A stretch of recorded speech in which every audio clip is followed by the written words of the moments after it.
이사야 40장 1절부터 11절까지 말씀 다 같이 읽겠습니다. 너희의 하나님이 이르시되 너희는 위로하라. 내 백성을 위로하라. 너희는 예루살렘의 마음에 닿도록 말하며 그것에게 외치라. 그 노역의 때가 끝났고 그 죄악이 사함을 받았느니라. 그의 모든 죄로 말미암아 여호와의 손에서 벌을 배나 받았느니라 할지니라 하시니라. 외치는 자의 소리여 이르되 너희는 광야에서 여호와의 길을 예비하라. 사막에서 우리 하나님의 대로를 평탄하게 하라. 골짜기마다 도두어지며 산마다 언덕마다 낮아지며 고르지 아니한 곳이 평탄하게 되며 험한 곳이 평지가 될 것이요 여호와의 영광이 나타나고 모든 육체가 그것을 함께 보리라. 이는 여호와의 입에 말씀하셨느니라. 말하는 자의 소리여 이르되 외치라. 대답하되 내가 무엇이라 외치리이까 하니 이르되 모든 육체는 풀이요 그의 모든 아름다움은 들의 꽃과 같으니 풀은 마르고 꽃이 시들면 여호와의 기운이 그 위에 불미라. 이 백성은 실로 풀이로다. 풀은 마르고 꽃은 시드나 우리 하나님의 말씀은 영원히 서리라 하라. 아름다운 소식을 시온에 전하는 자여 너는 높은 산에 오르라. 아름다운 소식을 예루살렘에 전하는 자여 너는 힘써 소리를 높이라.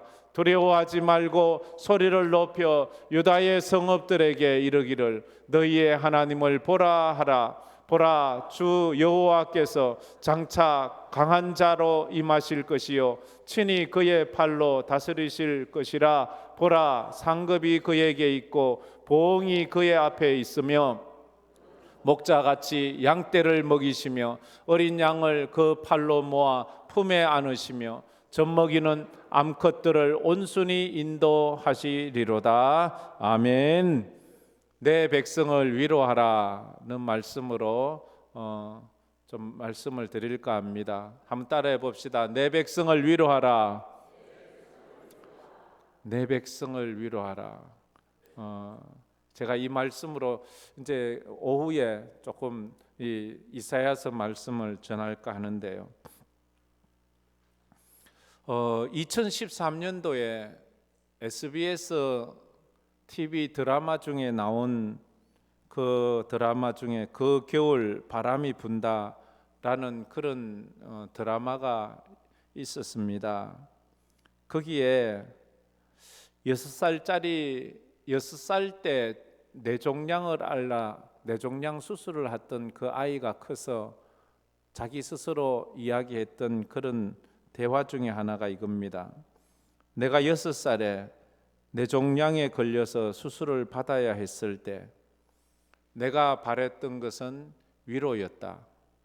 그런데 사람들은 내게 위로를 한 것이 아니고 내게 용기를 강요했다. 그러면서 그가 상처받은 것을 말해요. 그때 누구든지 내게 용기를 내라고 자꾸만 용기를 내. 그 어린 아이에게 그 말은 참 잔인하게 들렸다면서 그때 이런 말을 해주기를 바랬대요. 얘야, 무서워해도 돼. 울어도 돼. 괜찮아. 울어. 그 말을 해주었다면 자기 생각에 한 하루 이틀 그렇게 울다가 그의 울음이 그쳐졌을 것이라고 말합니다. 근데 괜찮아. 울어. 울어도 돼. 이 말을 해준 사람이 없어서 자기는 울어야 될 때 울지를 못해서 그것이 지금까지 상처가 되고 있다는 말을 했습니다. 지금 하나님은 하나님의 백성들을 위로하라 말하고 있습니다. 위로하라 말하면서 울지 말라고는 말하지 않습니다. 위로하라. 지금 이스라엘 백성들은 바벨론에 포로되어가 있습니다. 그 상황을 예언하고 있지요. 포로되어가 있는 그 노예 생활과도 같은 생활을 하는 그들의 그 아픔, 그걸 용기 내, 참아, 이것이 아니고 위로하라. 이사야서는 전부 다 66장으로 되어 있습니다. 아세요? 66장 근데 성경이 66권으로 돼 있어요. 근데도 신학자들은 이렇게 말합니다. 이사야서 66장은 66권인 성경을 축약해 놓은 것이라고. 그래서 구약 성경은 39권 아닙니까? 이사야 1장부터 39장까지는 구약을 축약해 놓은 것이라고. 그래서 메시지를 보면 이사야 1장부터 39장은 마치 구약에 나와 있는 그런 내용들을 이야기하는 것처럼 심판에 대해서 말합니다. 그러면서 하나님의 책망이 있을 것을 말하고 회개할 것을 촉구합니다. 1장부터 39장, 그리고 40장부터 신약은 27권인데 40장부터 27권 66장까지는 신약을 축약해 놓은 것처럼 회복을 이야기합니다. 회복을 이야기하면서 회개한 자들에게 임할 하나님의 위로를 이야기합니다. 그래서 39장까지는 책망을, 그리고 40장부터 끝까지는 위로의 메시지가 계속돼요. 위로의 계속 위로가, 그냥 장장이 위로의 말씀. 그런데 그 위로의 클라이막스가 어딘가 하면 53장이에요. 고난받는 어린 양, 그가 찔림은, 그가 상함은, 그가 채찍에 맞음으로 우리가 나음을 입었고 평화를 얻었다라고 말하는 고난받는 어린 양, 그게 가장 우리에게 위로가 되는 거예요. 성도들에게 가장 큰 위로는 십자가지요. 십자가보다 더 큰 위로가 어디 있나요? 첫 번째로 생각해 볼 것은 사람은 힘들어서 망하는 것이 아니라 위로를 받지 못해서 망하는 것입니다. 한번 읽어봅시다. 사람은 힘들어서 무너지는 것이 아니라 위로를 받지 못해서 무너지는 것입니다. 사람은 힘들어서 무너지는 게 아니래요. 위로를 받지 못해서 무너진대요. 그럴 때가 참 많아요. 위로만 받으면, 누군가 나를 격려만 해주고 위로만 해주면 내가 버티고 이겨낼 수 있는데, 아무도 나에게 와서 위로를 해주지 않으면 사람이 푹썩 주저앉는다는 거지요. 그래서 1절 말씀에 이렇게 말합니다. 오늘 본문 1절 말씀 다시 한번 보면 이렇습니다. 다 같이 읽어봅시다. 너희의 하나님이 이르시되 너희는 위로하라, 내 백성을 위로하라. 우리 서로가 하나님의 백성들을 위로하래요. 위로하고 또 위로하래요. 위로하라. 지금 하나님은 진노하시는 39장까지는 진노였어요. 책망을 말했어요. 회개를 말했어요. 그런데 40장을 딱 들어오면서 40장 1절부터 위로하라 메시지가 확 바뀌어요. 신약을 시작하면서 세례 요한이 나와서 회개하라, 천국이 가까이 왔다라고 말하면서 이제 오실 메시아에 대한 예언을 하잖아요. 메시아에 대한 말씀은 이스라엘 민족에게 그보다 더 큰 위로는 없어요. 가뭄에 허덕이고 있는 농부들에게 비 온다는 소식만큼 위로가 어디 있나요? 가뭄에 허덕이는 농부들에게, 그들에게는 돈이 필요한 게 아니에요. 비가 필요한 거예요. 질병으로 아파서 병원에 입원한 사람에게는 다른 게 필요한 게 아니에요. 이제 당신을 위해서 약이 개발되었다는 그게 위로의 메시지예요. 위로의 메시지. 근데 여기서 위로의 메시지가 나오는데 뭔가 하면 너희는 위로하라, 내 백성을 위로하라. 그렇게 하나님은 지금 죄 때문에 바벨론에 포로되어 가서 죄 때문에 고통받고 있는 그들을 여전히 내 백성이라고 불러요. 나의 백성. 하나님께서는 우리가 세상에서 여전히 부족하고 연약하지만 하나님은 너희는 내 백성이다, 너희는 내 백성이다라고 말해요. 내 자녀다라고 말해요. 이게 얼마나 감사하고 감격한지, 이스라엘 백성들에게는 눈물 날 만큼 감격한, 우리가 어떻게 하나님의 백성이 될 수 있겠습니까? 죄 짓고 포로되어 여기서 이렇게 고통받고 있는데, 아니야, 그래도 너는 내 자식이야, 내 자식이야 라고 말하는 거예요. 사람은 잔소리한다고 변하지 않습니다. 사람은 야단친다고 바뀌어지지 않습니다. 잔소리하고 야단치면 사람이 더 독해질 때가 있어요. 더 반발심을 가질 때가 있어요. 왜냐하면 잔소리도 한두 번 할 때나 듣지, 그것이 너무 많이 하면 그것에 대해서 반발심을 가질 때가 있다고요. 지금 이스라엘 백성들은 그 바벨론에서 70년 노예 생활을 하면서 지칠 대로 지쳤어요. 이제는 무슨 말도 귀에 들려오지 않아요. 그래서 그들에게는 이제는 위로의 메시지가 필요한 것 같습니다. 피상적인 위로는 참된 위로가 되지 못해요. 근본적인 위로가 되지 않아요. 그저 잠시 물 한 모금 마신 것밖에 되지 않아요. 물 한 모금 마셔봤자 곧 다시 목마르잖아요. 우리가 많이 힘들고 어려울 때 코미디 프로그램 보면 재미있잖아요. 순간은 웃어요. 근데 또 지나고 나면 마음에 근심이 확 밀려오지요. 그게 우리 사람들 아닙니까? 왜냐하면 인간은 여전히 죄 문제가 해결되지 않고는 금방 웃었다가도 그 죄 때문에 또 우리가 힘들어해요. 참된 위로가 되지 않아요. 죄는 뭘 가지고 와요? 죄는 우리에게 사망을 가지고 와요. 아무리 재미있는 일이 있어도, 아무리 맛있는 음식을 먹어도 좀 시간이 지나면 또 우리는 죽어야 되잖아요. 그러면 우리는 또 좌절하고 절망할 수밖에 없어요. 그래서 우리에게 근본적인 해결은 죽음이 해결됐다는 소리를 들어야 되는 거예요. 죽음이 해결되지 않고는 우리는 또 근심하고 걱정할 수밖에 없는 거예요. 죄가 있는데도 여전히 괜찮다고 말하고 즐겁게 살아라 말하고 행복하게 살아라 말하면 죄 때문에 죽어가는데 어떻게 행복하게 살 수 있나요? 어떻게 즐겁게 살 수 있나요? 여전히 포로 생활하고 있는데 어떻게 기분 좋게 살 수 있나요? 그렇잖아요. 그게 완전히 해방되어야지 되는 것 아니에요. 그래서 너희들이 이제 포로에서 풀려난다, 이 말을 들어야 되잖아요. 죄의 노예되어 죽음의 길을 가고 있는 그런 사람들에게 진정한 소망과 위로는 십자가예요. 당신들의 죄가 다 사해졌습니다. 이제 당신들은 영원히 살 수 있습니다. 당신들은 천국에 갈 수 있습니다. 이거보다 더 큰 위로의 메시지가 어디 있나요? 그런데 이것이 귀에 들려야 하거든요. 귀에 들려야 하거든요. 지금의 현실에 파묻혀서 하나님의 말씀이 들리지 않으면 이것이 소망이 되지 않는 거예요.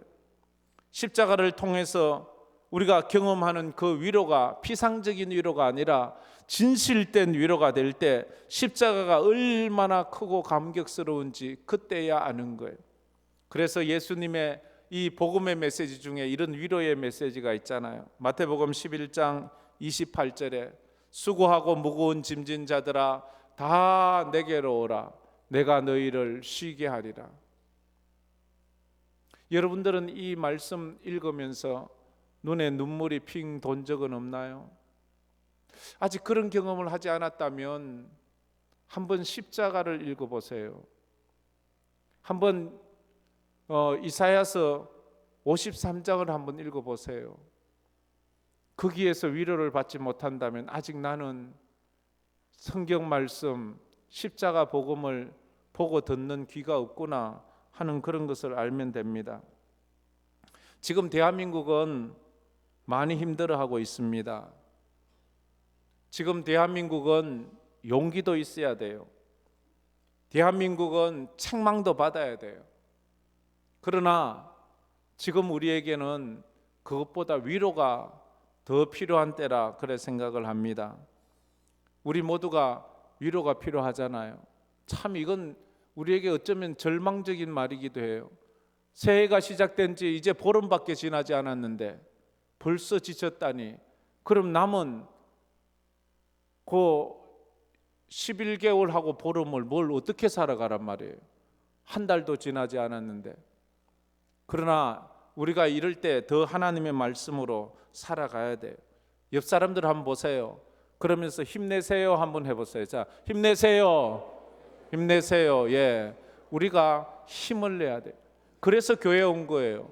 교회에 와서 위로받고 교회에서 힘을 얻어 우리가 세상에 나아가서 이 위로와 힘을 전해주는 사람이 되어야 돼요. 교회에 와서는 에너지를 받아가야 돼요. 교회에 와서는 힘을 받아가야 돼요. 빛을 받아가야 되죠. 예수의 빛을 비춰서. 우리는 발광체가 아니에요. 우리는 야광체예요. 우리는 빛을 받아야지만 빛을 비치는 사람이에요. 은혜를 받아야지만 우리 속에서 은혜가 나가는 거예요. 근데 내가 받은 은혜가 없으니까, 남에게 나누어줄 은혜가 없어요. 내가 받은 위로가 없으니까 남을 위로할 만한 여유가 없어요. 그저 험담하고 비판하고 정죄하고 불평하고 그렇게 서로가 삿대질하는 그런 세상 속에 들어가서 우리는 똑같이 그렇게 할 수밖에 없어요. 두 번째로 우리가 생각할 것은 무엇을 말하느냐 더 중요하지만 어떻게 말하느냐가 더욱 중요합니다. 다 같이 읽어봅시다. 무엇을 말하느냐도 중요하지만 어떻게 말하느냐가 더욱 중요합니다. 그 사람의 말이 틀린 건 없어요. 말은 맞아요. 말이 얼마나 맞는지요. 근데 그 사람의 말의 태도가 상처를 주는 거예요. 말은 다 맞아요. 맞는 말 해요. 근데 그 사람의 말의 태도는, 말의 억양은, 말하는 눈빛은 우리의 마음을 상처를 줄 때가 참 많다는 거예요. 내용이 잘못돼서 문제가 아니에요. 내용이 틀렸어도 잘못이 아니에요. 사람들이 너무 말 때문에 상처를 받을 때가 많아요. 너무 싸납고 너무 거칠 때가 많아요. 내용과 상관없이 사람이 마음을 막 핥힐 때가 참 많아요. 그래서 우리가 이 말을 주 안에서 주님처럼 부드러운 말을 하려고 노력해야 돼요. 그럴 때 우리가 그 위로를 경험해요. 주 안에 있는 나에게 딴 건실 있으랴 십자가 밑에 나아가 죄짐을 풀었네. 십자가 밑에 나아가 죄짐이 풀어지는 은혜가 위로를 받으면 내 마음이 부드러워져요. 내 마음이 싸나워지지 않아요. 사람들은요 그렇게 함부로 말할 때가 너무 많아요. 제가 이런 말 우리 흔히들 하잖아요. 가는 말이 흠해야 오는 말이 곱다. 뭐 이런 말 하잖아요. 그렇죠? 근데 이게 요즘 말이에요. 잘 알잖아요. 가는 말이 고와야 오는 말은 거칠어요. 이게 세상에 지금 그래요. 막 나하고 의견이 다른 사람하고 얘기할 때요, 내가 더 큰 소리를 내야 되고 내가 더 험악한 말을 해야지 저 사람이 더 이상 반론을 제기하지 않지, 내가 너무 부드럽게 하면 얕잡아 본다는 거지요. 그래서 제가 참 싫어하는 말이 있어요. 나는 뒤끝이 없어. 그건 정말, 나는 그 말은 정말 듣기 싫어요. 저는 그 말에 상처를 좀 받은 적이 있어요. 뒤끝이 없다고 하고 싶은 말 다 해요. 그리고는 말해요. 난 뒤끝이 없어. 나는 이미 상처를 다 받았는데. 그리고 나는 상처가 아직도 가시지 않았는데 자기는 다 잊어버렸대. 나는 아직도 그것을 못 잊고 있는데 자기는 다 잊고 맛있게 먹고 즐겁게 놀아요. 괜찮지 뭐 우리 사이에 뭐 그 정도 가지고. 근데 난 아직도 그때 그 말에 그 아픔을 가지고 있거든요. 우리가 하나님 앞에서 서로 위로하는 사람이 돼야 돼요. 서로 세워주는 사람이 돼야 돼요. 온통 세상을 보면 정죄하고 비판하고 불평하고 막 어쨌든 상대방의 약점만 골라서, 상대방에도 좋은 점이 많거든요. 근데 좋은 점은 하나도 안 봐요. 좋은 점은 필요가 없어요. 그의 나쁜 점만 보려고 하는 거예요. 이게 요즘 뉴스가 다 그런 거 아닌가요? 뉴스에서 미담 들어본 적 있나요? 뉴스에서 참 좋은 사람이 있구나. 아우 그래도 세상은 살만해. 저런 사람이 있어서. 이런 뉴스 들어본 적 있나요? 모르겠어요. 전 기억이 잘 없어요. 좀 얘기 좀 해줘요, 저한테. 들어는 자기도 어려운데 또 어려운 사람들 나눠주라고 이렇게 기부하는 그런 소식이 지난 연말에도 몇 건 있었어요. 참 그런 말 들으면 그래도 참 세상은 살만해, 서로 도우며 사는구나 이러잖아요. 그건 진짜로 없는 사람, 자기 먹기도 힘든 그런 사람은 그렇게 남을 위로하려고 하는데, 있는 사람, 배운 사람, 누리는 사람들, 높은 자리에 있다는 사람들은 국민들을 편안하고 위로해 주는 것이 아니라 불안하게 하고 걱정하게 하고 힘들게 하고, 교회가 더욱더 그런 삶을 살아야 되지 않겠습니까? 그래야 되는데도 그걸 못할 때가 참 많아요. 2절 말씀에 그래서 이렇게 말하지요. 다 같이 한번 읽어봅시다.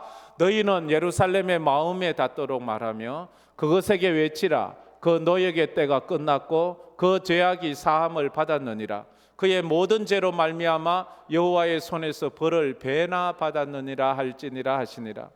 이 말 참 중요해요. 위로의 말을 어떻게 해야 되는가 하면 너희는 예루살렘의 마음에 닿도록 말하라. 그것에게 외치라. 마음에 닿지 않는 말은 위로가 되지 않아요. 마음에 닿도록, 마음이 움직이도록, 마음에 새겨지도록. 예루살렘은 하나님의 백성들을 총칭하는 말이에요. 하나님의 백성들의 마음에 닿도록. 지금 이스라엘 백성들이 바벨론 포로 생활하면서 얼마나 힘들어요, 얼마나 괴로워요. 정말로 낙심과 절망 가운데 있는데 그들은 보통 말로는 위로가 되지 않아요. 근데 그들의 마음에 닿도록, 마음이 움직이도록 마음의 얘기를 하라는, 그저 근성으로 지나가는 입에 발린 말 하지 말고 가슴에 닿도록. 귀에 들린다고 해서 다 위로가 되는 말이 아니에요. 그 말이 멋진 말이라고 해서 위로가 되는 말이 아니에요. 그 사람의 마음에 닿아야 돼요. 아주 장황한 말 할 필요도 없어요. 조용하게 가서 손 한 번 잡아주고 힘내, 그리고 같이 잠깐 있다가 오는 것, 그게 큰 힘이 될 때가 있어요. 꼭 말을 많이 해야 위로된다고 생각하지 마세요. 말을 적게 해도 위로가 될 때가 있어요. 아니, 말 한마디 안 하고 그냥 옆에 앉아만 있어도 크게 위로가 되는 사람들이 있어요. 그렇잖아요. 마음에 들리지 않는 말은 아무리 많이 말해도 그건 위로가 되지 않아요. 그래서 이사야 41장 10절에 이런 위대한 위로의 말이 있잖아요. 다 같이 한번 읽어봅시다. 두려워하지 말라, 내가 너와 함께함이라. 놀라지 말라, 나는 내 하나님이 됨이라. 내가 너를 굳세게 하리라. 참으로 너를 도와주리라. 참으로 나의 의로운 오른손으로 너를 붙들리라. 주님이 말해요. 내가 너와 함께 해줄게. 내가 너의 하나님이 되어줄게. 내가 너를 도와줄게. 내가 너를 붙들어 줄게. 내가 너와 함께 해줄게. 이 말씀은 얼마나 많은 사람이 위로를 받았나요? 기독교 역사상 이 말씀만큼 많은 사람을 위로한 말씀도 그리 많지 않을 거예요. 우리가 이 말씀을 좋아하는 사람들이 엄청 많잖아요. 이 말씀이 얼마나 우리에게 강력하니. 두려워 말라, 놀라지도 말라. 막 이 찬양 있잖아요. 이런 찬양들 있잖아요. 세 번째로, 분쟁을 일으키는 자가 아니라 화평을 만드는 자가 되세요. 다 같이 읽어봅시다. 분쟁을 일으키는 자가 아니라 화평을 만드는 자가 되세요. 피스메이커가 돼야지요. 트러블 메이커가 되어서는 안 돼요. 자기가 트러블 메이커가 되고 싶은 사람이 있겠어요? 그런데도 그 사람이 가면 트러블 메이커가, 분쟁만 일으키는 거예요. 나는 정치인들이 좀 피스메이커가 되었으면 좋겠어요. 근데 정치인들은 가는 곳마다 분쟁을 일으켜요. 가는 곳마다 아무것도 다 이유가 있겠지만 싸움을 일으켜요. 뭔가를 터집을 잡고 뭔가 문제를 일으키고, 문제가 아닌 것을 문제를 만드는 게 그 사람들의 능력인 것 같기도 합니다. 그래서 우리는 화평을 만드는 자가 돼야 돼요. 화평을 만드는 자는 말이 달라야 돼요. 참 저도 이게 참 잘한대요. 무뚝뚝해서. 참 사람에게 어떤 말을 하면 화평을 이루고 분쟁이 안 될까요? 사랑해 이 말은 화평을 이룰까요? 분쟁을 이룰까요? 고마워, 미안해, 참 잘했어, 힘내, 기도할게, 내가 곁에 있어서 참 좋아. 자, 한번 이 중에서 자기가 어떤 말이 제일 듣고 싶습니까? 여러분들이 제일 듣고 싶은 말, 그거 하나만 딱 골라보세요. 그리고는 그거를 지금 실습을 해요. 옆에 있는 사람에게 말해 주십시오. 하나, 둘, 셋. 자, 제 옆에 있어 주어서 참 감사합니다. 이게 한번 여러분이 오늘 여러분이 가장 듣고 싶은 그 말, 이번 주에 하루에 한 번씩 누군가에게 해주세요. 하루에 한 번 정도는 해줄 수 있잖아요, 그죠? 뭐 2번 하라고도 안 하는데 뭐 한 번 정도는. 여러분이 가장 듣고 싶은 말은요, 누군가도 그걸 그래 듣고 싶은 거예요. 그렇잖아요. 참 고마워, 미안해. 이래 보면 전부 제가 좀 부끄러운 말들이 많아요. 제가 잘 못하는 말들이거든요. 그래요. 우리는 분쟁을 일으켜서는 위로자가 될 수 없어요. 화평을 일으키는 자가 위로를 할 수 있는, 우리 주님은 이 땅에 분쟁을 일으키러 온 것이 아니에요. 화평, 하나님과 인간의 사이에 막힌 담을 허시고 하나님과 인간 사이에 원수된 것을 다 풀어주셔서 화평을 만들려고 우리 주님이 오셨거든요. 그래서 우리가 이 프란시스코의 그 평화의 기도, 그 기도를 우리가 좀 가졌으면 좋겠어요. 주여 나를 평화의 도구로 써주세요. 주여 나를 평화의 도구로, 분쟁이 있는 곳에 화평을, 다툼이 있는 곳에 일치를, 뭐 이런 말이 있잖아요, 그렇죠? 그래서 3절 말씀에 이렇게 말하죠. 3절 말씀 다 같이 읽어봅시다. 외치는 자의 소리여 이르되 너희는 광야에서 여호와의 길을 예배하라. 사막에서 우리 하나님의 대로를 평탄하게 하라. 광야에서 여호와의 길을, 우리가 저 위로를 주는 사람들은 저런 걸 해야 된대요. 외치는 자의 소리여, 이건 누구예요? 세례 요한을 칭할 때 이 말을 써요. 세례 요한이 왔을 때 이런 표현을 했어요.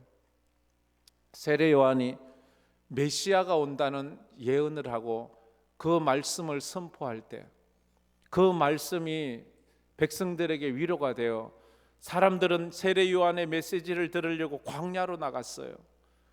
성전으로 나가지 않았어요. 옷 잘 입은 사람 만나러 가지 않았어요. 부자들 만나러 간 것이 아니라 광야에서 흐름한 옷을 입은 약대 털옷을 입고 석청을 먹고 가난하게 사는 그 세례 요한의 말을 들으려고, 그 말이 위로가 되거든요. 그 말이 은혜가 되거든요. 그래서 사람들은 광야로 나가서 세례 요한에게 하나님의 말씀을 들어요. 광야는 어디예요?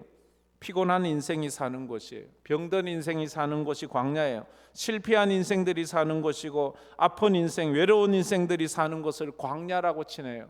그 광야에서 외치라. 피곤한 인생들에게, 병든 인생들에게, 실패한 인생에게, 외로운 인생에게 이 광야에서 외치라, 그렇게 말하래요. 그 광야에서 외치라. 외치는 자의 소리여 하나님 길을 예비하라. 여호와의 길을, 그들에게서 여호와의 길을 예비하라, 그렇게 말해요. 하나님은 우리 조선시대, 망했던 조선시대에도 이런 세례 요한 같은 선교사들을 많이 보내주어서 이 땅에 그 하나님의 메시지가 전해질 때에 그 메시지 앞에 사람들이 위로를 받았어요. 무식한 사람들, 쌍것들, 백정들, 죄인들, 아무것도 모르는 여인들, 그런 사람들에게 십자가 복음이 전해졌을 때 그들이 어떻게 그걸 믿을 수 있었을까? 난 아무리 봐도 신기해 죽겠어요. 일제시대 때 이제 나라가 망했어요. 식민지가 되었어요. 뭘 알아요? 배운 게 있어요? 뭐 들은 게 있어요? 뭘 알아요? 그런데 코쟁이들이 와서 예수 복음을 전하는데 그 예수가 믿어진다니까 그게 어떻게 말이 되는 소리예요? 요즘도 잘 안 믿는데? 그때 코쟁이 선교사들이 와서 예수 믿으세요, 예수 믿으세요. 근데 그게 믿어지는 거예요. 예수님이 여러분들을 위해 십자가에 못 박혀 죽어서 예수 믿으면 천국 가요. 이 말이 믿어졌다는 거예요. 이 말이 위로가 됐다는 거예요. 왜냐하면 이 세상이 지옥이잖아요. 이 삶이 지옥이잖아요. 일제시대 때 뭐 우리 말도 잘 못 쓰고 뭐 먹고 사는 것도 힘들고 삶이 지옥이니까 그 말씀 앞에 목마른 자들이 되는 거예요. 그래서 그 예수를 붙잡는 거예요. 그래서 그것이 믿음이 되는 거예요. 우리가 왜 자꾸 믿음이 안 돼? 왜 위로가 안 돼요? 난 배부르거든요. 난 부족한 게 없는 거거든요. 진짜 우리도 죽어가고 있으면서, 진짜 우리도 골고 있으면서 그걸 모르고 있는 거예요. 여러분의 인생은 광야입니까? 옥토입니까? 여러분의 인생은 살만합니까? 아니면 주님 은혜 없이는 못 사는 것입니까? 살만하면 배고프지도 않아요. 어떤 말로도 위로돼. 배가 부른 사람은요, 아무리 맛있는 거 줘도요, 그 맛없어요. 위로가 안 돼요. 배고픈 사람은요, 무슨 음식을 줘도 다 맛있어요. 지금 인생이 힘들고 피곤하고 하나님 없이 못 사는 사람은요, 어떤 말씀을 들어도 아멘이고 너무 귀하고 너무 좋아요. 근데 인생을 살면서 영적으로 배고픔이 없는 사람은요, 어떤 강력한 말씀을 주어도 귀가 안 열려요. 뭐 그 정도 누가 못해? 다 하지 뭐. 이렇게 말하는 거예요. 그러니까 소망이 없는 거예요. 4절 말씀에 이렇게 말하죠. 4절 말씀 다 같이 읽어봅시다. 골짜기마다 도두어지며 산마다 언덕마다 낮아지며 고르지 아니한 곳이 평탄하게 되며 험한 곳이 평지가 될 것이라. 저건 우리의 마음밭을 말. 골짜기는 움푹 파진 곳이고 산마다 언덕마다 늪이 올라가서 움푹 파진 건 좌절과 절망 가운데 자기 열등감, 언덕이나 산은 높아져 가지고 교만이 하늘을 찌르는 마음, 이런 마음들은 평탄해져야 돼요. 골짜기는 도두어져야 되고 언덕과 산은 깎여야 되고, 그래서 평탄하게 돼야 되는 거예요. 우리의 마음밭이 돌짝밭 되고 길가밭 되고 가시밭 된 사람은 아무리 좋은 씨앗이 떨어져도 거기에 열매가 없는 거예요. 옥토밭에는 어떤 씨앗이 뿌려져도 그 옥토는 그 씨앗을 다시 열매 맺게 하는 능력이 있다고요. 하나님의 말씀이 어떤 말씀이 떨어져도 아멘, 아멘, 아멘 이렇게 되는 거예요. 성경에서 가장 짧은 절은 가장 짧은 단어로 된 절은 로세처를 생각하라는 고절이에요. 로세처를 생각하라. 근데 그 절에서 사람들이 은혜를 많이 받는데, 로세처를 생각하라. 그건 무슨 말이에요? 뜬금없이. 로세처가 누구예요? 소돔 고모라에서 하나님의 구원을 받고 나오다 뒤돌아보고 소금 기둥이 된 그 여인을 말하잖아요. 로세처를 생각하라. 근데 이 한마디에 은혜 받고 위로받는 사람이 많은 거예요. 내가 주님만 바라봐야지, 내가 뒤돌아보지 말아야지, 그런 마음이 있잖아요. 설교자의 고민이 뭔지 아세요? 설교할 때마다 고민이 있어요. 사람들이 내가 전하는 설교에 관심이 있을까? 사람들은 내가 전하는 설교를 이해는 할까? 사람들은 내가 전하는 말씀에 은혜를 받을 수 있을까? 말씀이 저들을 위로해 줄 수 있을까? 지금 설교자들은 아마 저도 늘 그런 생각을 하니까 다른 분들도 그렇게 생각하리라 그래 생각. 그런데 오늘 보면 이사야도 그런 생각을 했어요. 6절 말씀에 이사야는 하나님께 이런 질문을 합니다. 다 같이 읽어봅시다. 말하는 자의 소리여 이르되 외치라. 대답하되 내가 무엇이라 외치리이까 하니 이르되 모든 육체는 풀이요 그의 모든 아름다움은 들의 꽃과 같으니 내가 무엇이라고 외치리이까? 내가 말한다고 사람들이 듣겠습니까? 하나님, 내 말이 사람들의 마음을 찌를 수 있겠습니까? 하나님, 나보고 위로하라 하시는데 내 말이 진짜 사람들에게 위로가 되겠습니까? 사람들은 내 말에 귀를 기울이지 않아요. 하나님, 지금까지 그랬거든요. 책망하고 회개하라고도 하고 이렇게 했는데 지금 이 말을 한다고 하나님 저들이 내 말을 듣겠습니까? 그런데도 주님은 말해요. 모든 육체는 풀이요 그의 모든 아름다움은 들의 풀이로다 말하면서 하나님께서 그 선지자의 질문에 답을 8절에 이렇게 말해줍니다. 8절 말씀 다 같이 읽어봅시다. 풀은 마르고 꽃은 시들아 우리 하나님의 말씀은 영원히 서리라 하라. 풀은 마르고 꽃은 시들 제 인생을 말해요. 젊은 사람도 시들고 부자도 시들고 똑똑한 사람도 풀처럼 꽃처럼 시들어 버리는 것이 인생이에요. 그런데 우리 하나님의 말씀은 영원하다고 말하라. 그렇게 화무심이롱이잖아요. 아무리 아름다운 꽃도 열흘 이상 피는 꽃이 없다고 말하잖아요. 인생은 덧없지만 하나님의 말씀은 영원하다는 것을 말하라.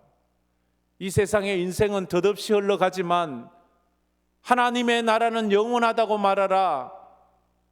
우리 인생은 영원하지 않아요. 이 세상에 소망을 두려고 하는 사람은 이 세상을 붙잡고 있는 한 계속해서 절망하게 될 거예요. 그러나 하나님의 말씀을 붙잡는 사람은 시간이 갈수록 그 말씀이 더 힘을 발하고 그 말씀이 내 인생을 이끌어 간다는 것을 우리는 알게 될 거예요. 그러면서 9절 말씀에 너희의 하나님을 보라 이렇게 말합니다. 9절 말씀 우리 다 같이 한번 읽어봅시다. 아름다운 소식을 시온에 전하는 자여 너는 높은 산에 오르라. 아름다운 소식을 예루살렘에 전하는 자여 너는 힘써 소리를 높이라. 두려워하지 말고 소리를 높여 유다의 성읍들에게 이르기를 너희의 하나님을 보라 하라. 너희의 하나님을 보라. 너희의 하나님을 보라. 다 같이 한번 따라해 봅시다. 너희의 하나님을 보라. 십자가의 예수를 보라는 거예요. 에케호모라는 말이 있어요. 이 사람을 보라는 말이죠. 십자가에 못 박힌 그 예수를 보면서 에케호모 이 사람을 보라. 십자가 예수를 보래요. 사람들이 처음 보라고 해서 봤는데 끔찍하거든요. 사람이 나무에 십자가에 못 박혀서 피를 절절 흘리면서 죽어가요. 그걸 보고 위로를 받으래요. 세상에 얼마나 끔찍해요. 얼마나 저주스러워요. 십자가에 피 흘려 죽어가는 사람을 보고 무슨 위로를 받을 수 있나요? 공포를 느끼지요. 그런데 하나님은 그것을 보래요. 그것을 볼 때 위로가 되는 거예요. 그분이 누구인지를 알 때 죄 없으신 예수님이 내 죄 때문에 십자가에 못 박혀 죽어가는 그 처참한 것을 보면서 사람들은 거기에서 위로를 받는 거예요. 그래서 복음, 십자가와 부활은 생명이 되는 거예요. 십자가와 부활은 가장 강력한 위로가 되는 거예요. 우리에게 예수님의 십자가와 부활보다 더 강력한 위로를 줄 수 있는 것은 없어요. 왜? 우리의 죄병을 다 고쳐주잖아요.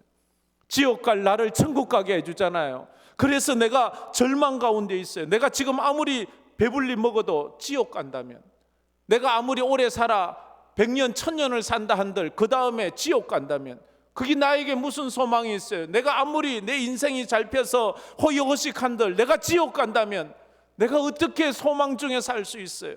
그래서 걱정이 되고 또 걱정이 되고 힘들고 지치고 피곤한 거예요. 우리는 하나님의 위로 없이는 단 하루도 살 수 없는 존재입니다. 오늘도 우리는 위로를 받아야 돼요. 하나님, 나 좀 위로해 주세요. 나는 주님의 위로가 없이는 나는 살아갈 수가 없어요. 하나님, 나 좀 위로해 주세요. 주님이 오셔서 내가 너를 사랑한다. 내가 너를 도와줄게. 내가 너를 붙잡아 줄게. 내가 참으로 너와 함께 해줄게. 주님은 그 말씀을 지금 하기를 원해요. 그리고 우리가 그 말씀에 위로받기를 원해요. 여러분들은 지금 위로가 필요하십니까? 아니면 책망이 필요하십니까? 우리는 책망할 필요가 없는 이유는 이미 우리가 책망받아야 된다는 걸 알고 있기 때문에, 책망을 받아야 마땅하다고 생각하는 사람은 책망 안 해도 돼요. 그 사람은 위로를 해야 돼요. 한 번은 제 선배 목사님이 다른 선배 목사님을 찾아가서 상담을 했대요. 목사님, 제가 이제 이 개척을 한 지 7년이 되었는데 이제 이 교회를 접어야 될 것 같아요. 나는 이제 더 이상 목회를 할 힘이 없어요. 더 이상 설교할 힘도 없고요. 더 이상 이 교회를 이끌어갈 능력이 없어요. 그렇게 이제 목회를 그만두고 교회도 그만두고 목사도 그만두고 이제 나는 아무것도 안 하겠다는 그 이야기를 듣고는 물끄러미 쳐다보더니 하는 말이 이런 말을 해주시더래요. 목사님은 지금 나에게 조언이 필요한 것이 아니라 목사님은 지금 위로가 필요하네요. 목사님은 지금 너무 지쳐 있어서 위로가 필요하네요. 마치 로뎀나무 밑에 앉아있던 엘리야처럼 엘리야가 로뎀나무 밑에서 하나님 나밖에 없어요. 차라리 날 죽여주세요. 엘리야가 너무 절망이 와서 이세벨이 자기를 죽인다는 말을 듣고 너무 절망이 돼서 하나님 앞에 하나님 나 죽여주세요. 나밖에 없어요. 그때 하나님이 엘리야를 책망했나요? 이런 못난 놈 어떻게 네가 선지자가 그렇게 이렇게 하지 않아요. 엘리야야 그렇게 물을 마시고 쉬어라. 그리고 지금도 바알에게 무릎 꿇지 않은 7,000명이나 있단다. 너 혼자가 아니야. 너는 지금 너 혼자란 말하지만 너 혼자가 아니야. 그리고 그를 위로해 주세요. 그를 다독거려 주세요. 그래서 엘리야가 힘을 내서 일어나서 쫓아나가잖아요. 오늘 우리가 이런 위로자가 될 수 있다면 우리가 다른 사람을 또 위로해 주어야 돼요. 한번 생각해 보세요. 하나님 나를 위로해 주세요. 그러면 내가 누군가를 위로해 줄게요. 한번 여러분이 위로받았다고 생각하고 여러분이 위로해야 될 사람이 있다면 딱 한 사람만 내가 그 사람 한번 위로 좀 해줘야지. 커피라도 한 잔 사줘야지. 나도 힘들지만 그 사람을 내가 좀 위로해줘야 되겠다. 책망할 사람 말고요. 위로할 사람 한 사람. 지금 이 숙제예요. 다음에 제가 물어볼 거예요. 여러분이 한 사람 뭐 가족 중에도 좋고요. 직장 동료 중에도 좋고 아니면 마을에도 좋고 뭐 친구들 중에도 좋고 아니면 우리 교인 중에도 좋고 누구 한 사람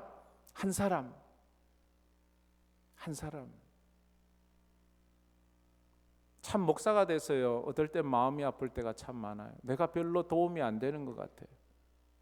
목사가 별로 도움이 안 되는 것 같아요. 전화를 하면 너무너무 고마워하는데 목사가 전화를 해도 그 다음에 계속 그 삶이 변화가 안 되니까 너무 힘들어하잖아요. 지금 우리 교인 중에도 참 말하기는 좀 어려운데 본인들이 밝히질 않아서 지금 사경을 헤매는 사람이 있어요.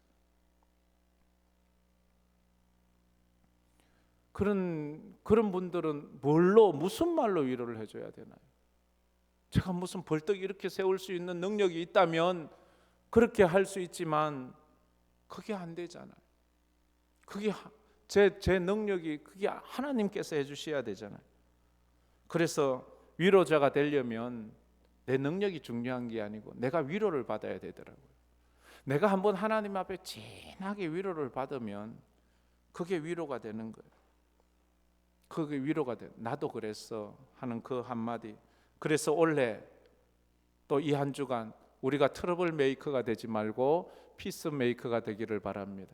1절 말씀 다시 한번 읽고 우리 마무리했으면 좋겠습니다. 다 같이 읽겠습니다. 너희의 하나님이 이르되 너희는 위로하라. 내 백성을 한 번 더 읽겠습니다. 너희의 하나님이 이르시되 너희는 위로하라. 내 백성을 위로하라. 은혜가 있기를 바랍니다. 우리 말씀을 생각하면서 이 찬양 한번 불러보도록 하겠습니다.